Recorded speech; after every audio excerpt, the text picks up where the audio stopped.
देखिए, इसमें मैंने सुधांशु जी की पूरी बात सुनी। बात मुगल से शुरू हुई और पहुंच गई मुसलमानों की शादियों तक। हाँ। कि सुधांशु जी ने बहुत चीख चीख के कहा कि किसकी 12 शादियां और किसकी 15 बीवियां और किसकी 16 बीवियां। तो सुधांशु जी, हाथ जोड़कर गुजारिश कर रहा हूँ, मैं 7 नस्लों से इसी हिंदुस्तान में रह रहा हूँ और जितना आप मेरे बारे में जानते हैं उतना ही मैं आपके बारे में जानता हूँ। तो मुझे पता है कि आपके यहाँ किसकी कितनी पत्नियां और किसके कितने पति, लेकिन मैं धर्म पर बोलता नहीं सर। किसने बिना शादी के क्या किया और किसने शादी के बाद कितनी बीवियां रख के क्या किया, ये भी मुझे पता है।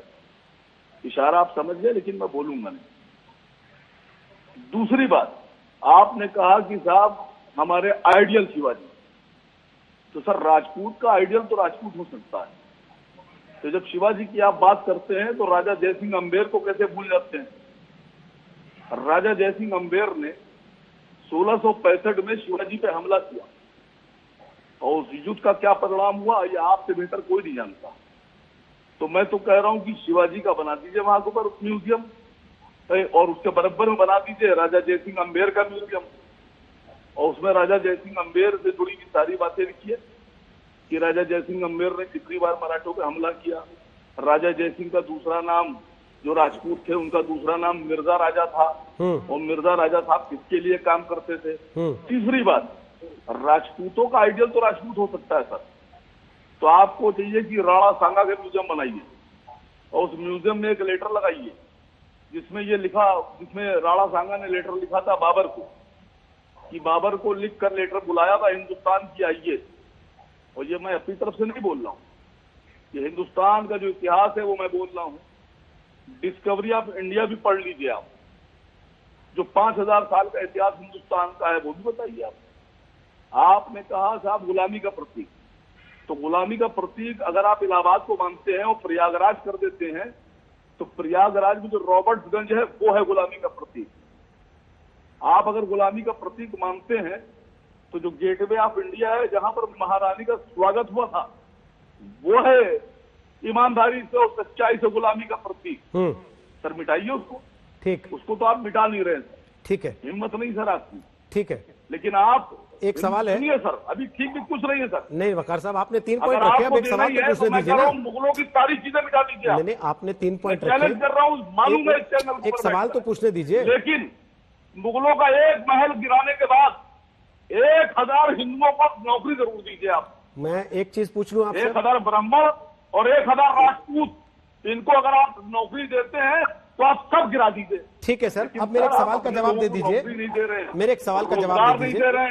कारोबार नहीं दे रहे हैं, आप कटोरा हाथ में दे रहे हैं और मुसलमानों मुगलों के नाम पर उनको बेवकूफ बना रहे हैं। तो मुगल म्यूजियम बनने से रोजगार मिलता रहेगा, मुसलमानों को मिल जाएगा रोजगार अगर मुगल म्यूजियम रखा रहेगा उसका नाम। नहीं, मुगल म्यूजियम गिराने से रोजगार मिल जाएगा। मुगल म्यूजियम बनने से मिल रहा है। जब दो अलग अलग चीजें हैं, जब दो अलग अलग चीजें हैं, बहस किसी और चीज पे हो रही है, आप ले गए उसको कहीं और, तो फिर वही उसी भाषा में उसी तरीके से पूछना पड़ेगा ना कि मुगल म्यूजियम गिराने से 1000 लोगों को रोजगार मिलता हो तो दे दीजिए। मुगल म्यूजियम बनाने से क्या मुसलमानों का, नहीं, मुगल म्यूजियम बनाने से मुसलमानों की साक्षरता दर बढ़ जाएगी क्या? मुगल म्यूजियम बनाने से मुसलमानों का सर जीवन स्तर सुधर जाएगा क्या मुगल म्यूजियम बनाने से? अगर सुधरता है तो भाई इतनी सारी इमारतें बनी है, क्यों नहीं सुधर गया फिर? अपने हिंदुओं को नौकरी तो दीजिए। अरे सर आप पहले जो पूछ रहे हो वो तो बताइए। आप क्या है ना, आपके साथ दिक्कत क्या है, आप जैसे ही फंसते हैं तो आप गोल पोस्ट चेंज कर लेते हैं। मैंने पूछा, आप ही की भाषा में पूछा, अब आप उसमें फिर कि नहीं नहीं नौकरी नौकरी नौकरी नौकरी। नौकरी की बहस अलग है, इतिहास की बहस अलग है। आज इतिहास की बहस हो रही है। अब उस इतिहास की बहस में मैं आपसे सवाल पूछ रहा हूं, मुगल म्यूजियम का नाम बदलने से आपको कष्ट हो रहा है? क्योंकि सुधांशु त्रिवेदी कहते हैं मुझे नहीं लगता इस देश का कोई भी मुसलमान अपने आप को मुगल आक्रमणकारियों से एसोसिएट करता हो।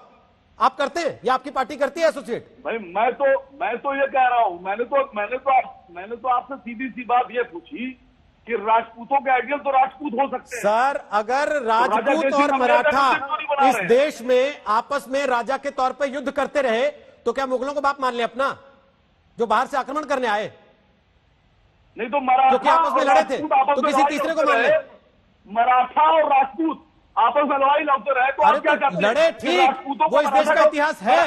संगीत रागी, ये बड़ा अजीब सा तर्क है कि भाई क्योंकि ये दो राजा राजपूत और मराठा आपस में लड़ते थे तो इसलिए मुगलों को अपना पिता मान लेना चाहिए, या खुद को मुगलों की संतान मान लेना चाहिए, या ये मान लेना चाहिए कि वो आक्रमणकारी नहीं थे साहब, वो तो भला करने आए थे, उनको इन्विटेशन देके बुलाया गया। नहीं, सिर्फ एक बात कहना चाहता हूँ आपको सर, एक बार संगीत जी बोल ले, क्योंकि उसके बाद हो सकता है आप 2-3 बात कहना चाहें।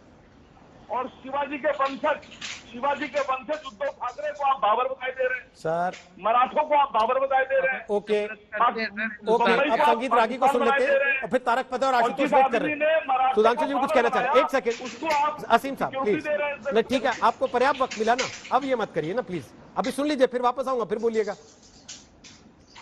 देखिए अच्छे लगते हैं मुस्कुराते हुए, बोलिए संगीत रागी, बोलिए। देखिए अभी बात की जा रही थी, सीधे सीधे नौकरी पर बात आ गई। मेरा इसमें एक ही सवाल होता है कि प्रॉफिट पर कार्टून छपता है स्वीडन में, यूरोप में, और जब आप उसके नाम पर, इस्लाम के नाम पर इस देश में हिंदुओं के घर जलाते हैं, दंगा करते हैं, तब ऐसे ही सवाल आपके मन में क्यों नहीं आते हैं? इजराइल और जॉर्डन के बीच में, इजराइल और सीरिया के बीच में युद्ध होता है, भारत का मुसलमान अल्लाह अकबर करके सड़कों पर उतर करके क्यों आता है? बोल देता है भांड में जाए। यदि इजराइल थुर रहा है सीरिया को तो थूरने दो, भारत के मुसलमानों का क्या लेना देना है साहब? लेकिन उस समय ये सवाल नहीं करेंगे। दूसरी बात, कहीं और जाने की जरूरत नहीं है, डॉक्टर अंबेडकर ने कॉन्स्टिट्यूएंट असेंबली के जो अंतिम भाषण दिया था उसको भी पढ़ना चाहिए। उन्होंने मोहम्मद बिन कासिम से लेकर के मुगलों तक के सारे इतिहास को एक साथ कहा था, यह आक्रांताओं का इतिहास है। मेरे मित्र, मैं आशुतोष को बार बार कहूंगा, और मैं एक बात और जिक्र करना चाहूंगा, आपस में एक परिवार के अंदर भी युद्ध झगड़े होते हैं, लेकिन जब हम पड़ोसियों से साथ होते हैं तो हम सारे परिवार इकट्ठा होते हैं। वैसे ही ये विदेशी आक्रांता थे। बंकिम ने कहा कि entire medieval history and Mughal history is a chronicle of rape of Hindu women, destruction and defilement of Hindu temples. वो आरएसएस के नहीं थे साहब, वो कम्युनलिज्म के लिए बात नहीं कर रहे थे। वो कह रहे थे कि इन मुगलों ने, इन इस्लामी आतंकवादियों ने, इन मलेच्चों ने इस देश को संघर्ष में डाला, तलवार इस पर चलाया, कितने लोगों का सर काट गया।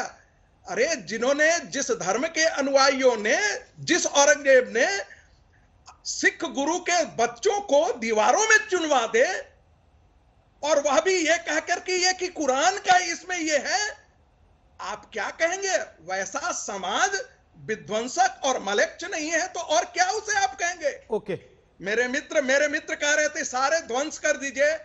ध्वंस की प्रवृत्ति इस्लाम की प्रवृत्ति है।